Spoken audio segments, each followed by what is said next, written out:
রাত ছিল নিঃশব্দ, কিন্তু পাহাড়ের ভেতরে কাঁপন ধরিয়েছিল একমাত্র শব্দ, মার্কিন ক্রুজ মিসাইলের আঘাত। জুনের শেষ দিকে ইরানের পরমাণু প্রকল্পে চালানো সেই ৩ দফা হামলার পর এখন উঠছে নতুন বারুদের গন্ধ। সম্প্রতি মার্কিন সংবাদ মাধ্যম এনবিসি জানায়, ৩টি পরমাণু স্থাপনায় একযোগে চালানো হামলায় ধ্বংস হয়েছে মাত্র একটি কেন্দ্র। নতুন গোয়েন্দা বিশ্লেষণে বেরিয়ে এসেছে এই তথ্য। অন্য ২ ঘাঁটি ইস্পাহান ও নাতাঞ্জ চাপ সামলেও কার্যক্রম ধরে রেখেছে প্রায়।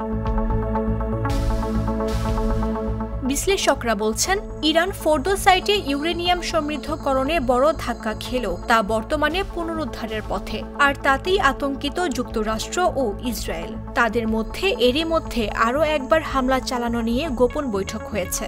এবারের লক্ষ্য ইস্পাহান ও নাতাঞ্জ। মার্কিন প্রশাসনের বার্তা স্পষ্ট, চুক্তিতে ফিরো, নয়তো আবারও মিসাইল আসবে আকাশ ফুঁড়ে। তেহরান এখনও জবাব দেয়নি, তবে ইঙ্গিত দিয়েছে তাদের পারমাণবিক কর্মসূচি শান্তিপূর্ণ ও বেসামরিক। ইসরায়েল এরই মধ্যে সিরিয়ায় হামলা চালিয়েছে। তুরস্কের এরদোয়ান দিয়েছেন কঠোর বার্তা। অন্যদিকে কুদস ফোর্স প্রধান কানি ইরাক সফরে সরাসরি সতর্ক করেছেন, ইসরায়েল এবার ইরাকেও আঘাত করতে পারে।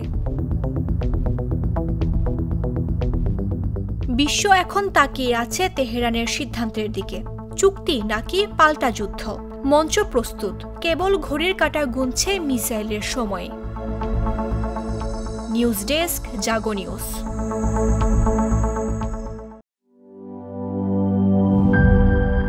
বান্ডেল থাকলে প্রতি সেনমানিতে টাকা বাঁচবে।